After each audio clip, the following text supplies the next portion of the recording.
कार्यक्रम हवा महल।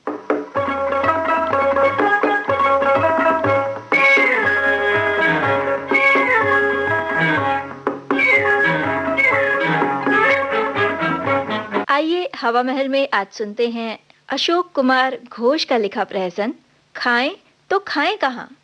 निर्देशिका है चंद्रप्रभा भटनागर।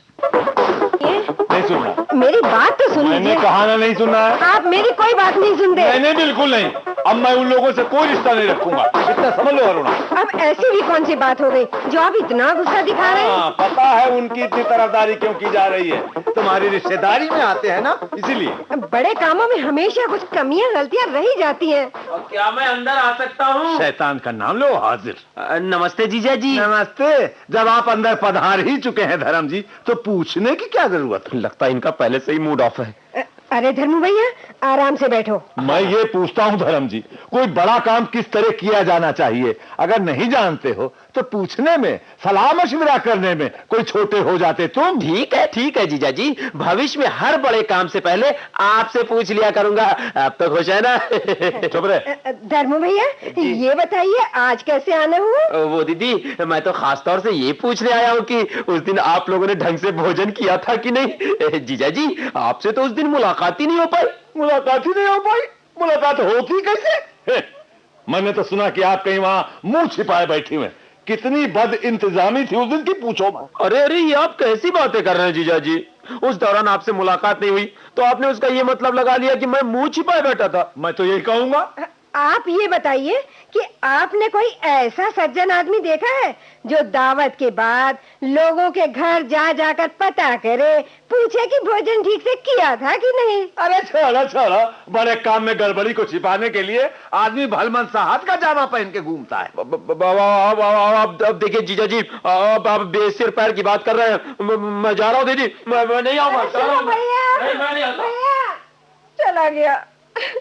आपने नाहक मेरे भैया को नाराज कर दिया। देखो अरुणा, मुझे ऐसे लोग बिल्कुल नापसंद है जो ढंग से कोई काम ही नहीं कर सकते।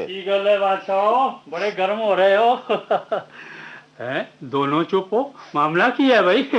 भाभी जी, कोई आपस में झगड़ा तो नहीं हुआ? अब देखिए ना अबे भाई साहब, फालतू की बातों को लेकर खामखा बवंडर मचा रहे हैं। क्यों भाई चेलाराम?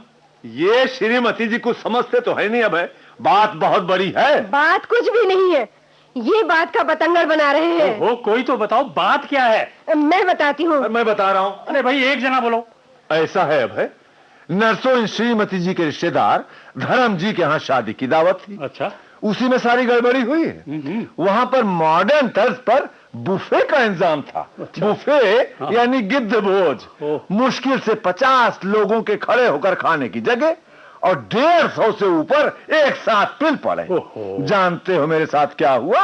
बताओ तो। सुनो, शानदार सजावट, गहमा गहमी, सजे धजे मेहमानों की भीड़, मैं भी अरुणा के साथ नए सूट में विराजमान, शहनाई की गूंज।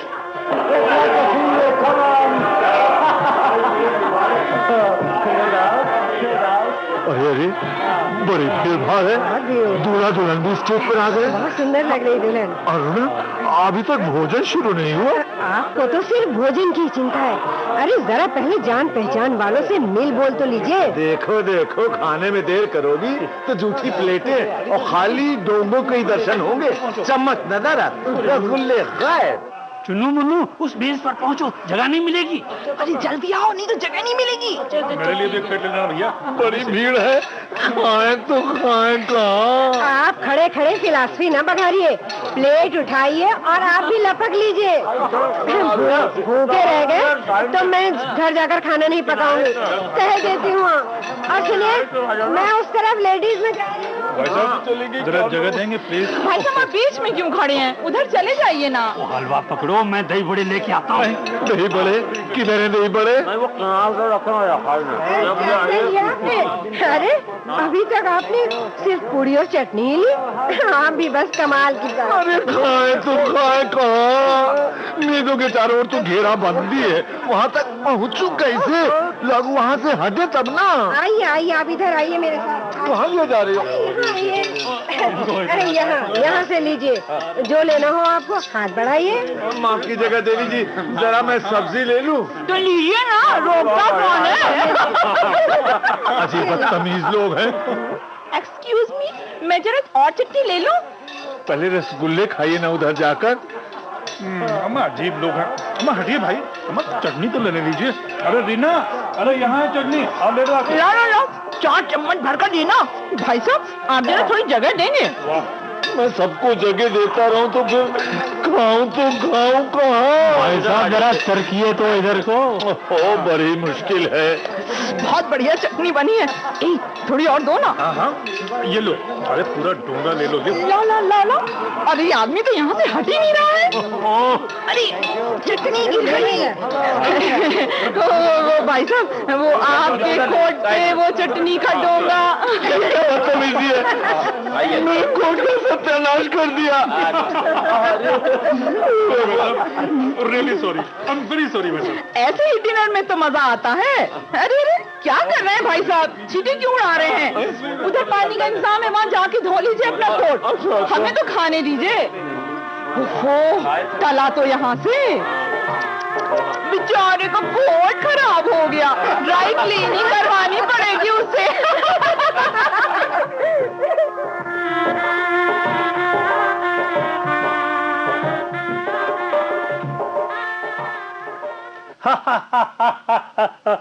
तो ਤੁਹਾਡੇ कोट ने भी चटनी का मजा ले ही लिया। वैसे बुफे पार्टियों में ऐसे हादसे हो ही जाते हैं। अब आप ही बताइए अभय भाई साहब, उस कांड के लिए हमारे धर्मू भैया पर क्यों नाराज होते हैं ये? हाँ भाई ना चला ना, वैसा नहीं। वैसे भाभी जी, ਤੁਹਾਡੇ भाई साहब को चाहिए था कि खाना पैक करके दे देते, तो लोग घर में जाके खा लेते।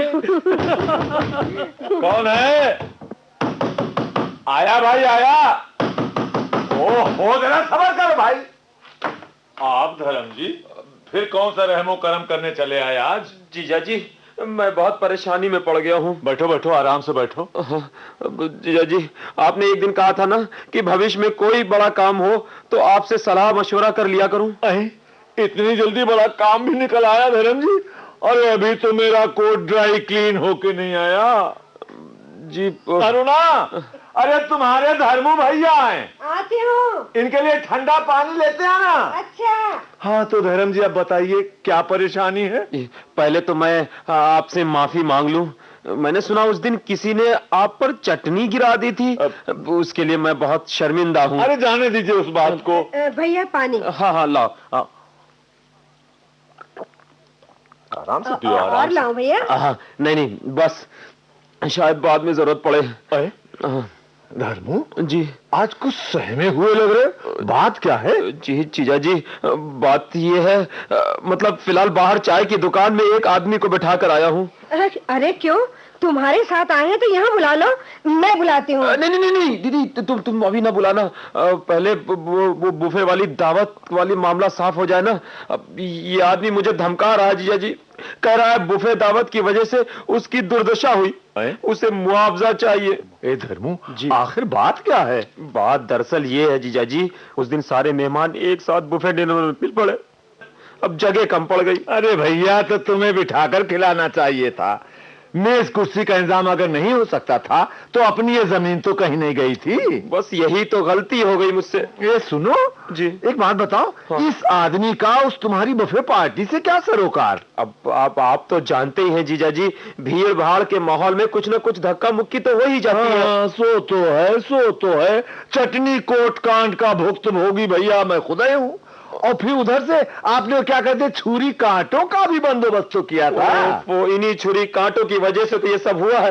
कैसे? जी, उस दिन किसी मस्खरे ने चूहलबाजी में ऐसी बेजा हरकत की कि अब बताना मुश्किल है। ओ की गल है भाई साहब, लड़के ने किया कि बहुत जरूरी काम है। आओ अब है, बैठो। हाँ। पहले परिचय करवा दूं। हाँ।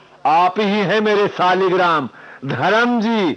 इन्हीं के यहाँ उस दिन बुफे की दावत थी। अच्छा, वो कोट वाली। और आप है मेरे खास मित्र पड़ोसी अब है। हाँ जी। अच्छा आई क्या बात है, आज की प्रॉब्लम है? ऐसा है, उस बुफे डिनर में मेरे कोट की जो दुर्गत हुई सो तो हुई, एक और साहब के साथ भी कोई दुर्घटना हुई। अच्छा। अब वो आदमी इन्हें धमका रहा है। अच्छा। धर्मू भैया के साथ यहाँ तक आया है, बाहर चाय की दुकान में बैठा है। ओहो। हाँ भाई साहब, और वहाँ इसलिए बैठा कर आया हूँ कि मैं पहले आप लोगों से बात कर लूँ। शायद वो आप लोगों को समझाने से मान जाए। कम वक्त मेरी जान तो छोड़े। ठीक है, उसको बुला लो। पर उस दिन उसके साथ होया क्या? जी अब देखिए, अब उसी से सुन लीजिए आप लोग, मैं उसे बुला देता हूँ। अरे विशाल बाबू, अरे पहलवान जी, आइए आइए। ठीक है, ये हो जाएगा। जीजा जी जरा संभाल कर बात करिएगा, बहुत खतरनाक आदमी है। आइए आइए आइए। नमस्कार। हाँ, काहे के लिए बुलाया मुझे? तशरीफ रखिए। और आप लोगों ने क्या तय किया? जल्दी बोलिए। पहलवान जी, पहले हम लोग आपस में परिचय कर लें। ये है मेरे जीजा जी चेलाराम जी। नमस्ते जी। और ये है मेरी दीदी। नमस्कार। और ये है अभय बाबू, जीजा जी के परम मित्र है। और आप लोगों को पहलवान जी का परिचय देने की जरूरत तो है नहीं। बिल्कुल नहीं। अच्छा पहलवान जी, ये बताइए उस दिन इनसे क्या गुस्ताखी हो गई जो आप इतनी बड़ी समस्या खड़ी किए? तो ध्यान से सुन लीजिए। अगर धर्म जी ने मुझे बुफे भोज के दौरान हुए मेरे जिस्म के घाव और कपड़े के नुकसान के लिए उचित मुआवजा न दिया तो मैं इन्हें कानूनी नोटिस भिजवाऊंगा। अपमान की नोटिस की बात तो जाने दीजिए। नोटिस? पहलवान जी कैसा नोटिस? उस दिन जब मैं इत्मीनान से शांति से रसगुल्ले के डोंगे के सामने खड़ा होकर एक एक करके खा रहा था तो किसी बदतमीज ने उस भीड़ में मेरी पीठ के नीचे के हिस्से में कांटा चुबो दिया। खून भी निकला होगा। और नहीं तो क्या, कीमती पेन का नुकसान हुआ वो अलग से। अब बताइए अगर मैं इन महाशय से ये दोनों नुकसान की बाबत मुआवजा मांग कर रहा हूँ तो क्या गलत कर रहा हूँ? तो आप ही देर तक रसगुल्लों की टेबल के पास खड़े थे, क्यों? दीदी क्या करती है? तो आप पहलवान जी कितना मुआवजा मांग रहे हैं? नोटिस से मालूम हो जाएगा। वैसे धर्म जी भी अपनी तरफ से कुछ कहें? बोले। पहलवान जी आप तो ठहरो धर्मू भैया। पहलवान जी, खास तौर से आपके पीछे किसी ने कांटा क्यों चुभोया? पता नहीं। वो तो घर जाकर मेरी पत्नी ने बताया। किसी तरह से लोग मुझे वहां से हटाना चाहते थे। यही वजह रही होगी। मुझे दूसरे दिन डॉक्टर के यहाँ जाना पड़ा। अब डॉक्टर के पास जाने का खर्च तो आप लोग समझते ही है ना। कीमती पैंट बेकार हो गई। अब भी तशरीफ रखने में तकलीफ होती है। अब देखिए, अब मैंने तो इसीलिए तय कर लिया है कि जब कभी मेरे यहाँ भीड़ भाड़ होगी तो जमीन पर तशरीफ रखवा कर आराम से भोजन कराऊंगा और निमंत्रण पत्र में साफ साफ छपवा दूंगा, कृपया धोती पजामे में ही पधारे, हमारे यहाँ बुफे सिस्टम नहीं है। आप सब लोग ऐसा कुछ करिए कि बात बन जाए और ये झंझट खत्म हो जाए। मेरा एक सुझाव है। हाँ बोलो दीदी।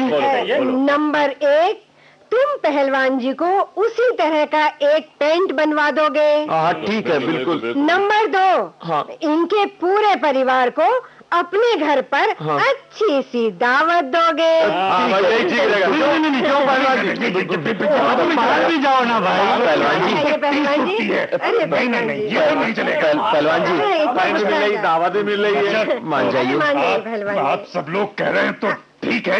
Very good. लेकिन मेरी एक शर्त है। क्या? धर्म जी के यहाँ होने वाली दावत का मेनू मैं बनाऊंगा। बनाइएगा, बिल्कुल बनाइएगा। हाँ बिल्कुल। और आप सबको उसी दिन वहाँ दावत में शरीक होना होगा। जी हाँ, मुझे मंजूर है। सुनिए, इनके लिए अलग से 2.5 दर्जन बड़े बड़े रसगुल्ले जरूर होने चाहिए। जरूर। मगर कांटा छुरी का इंतजाम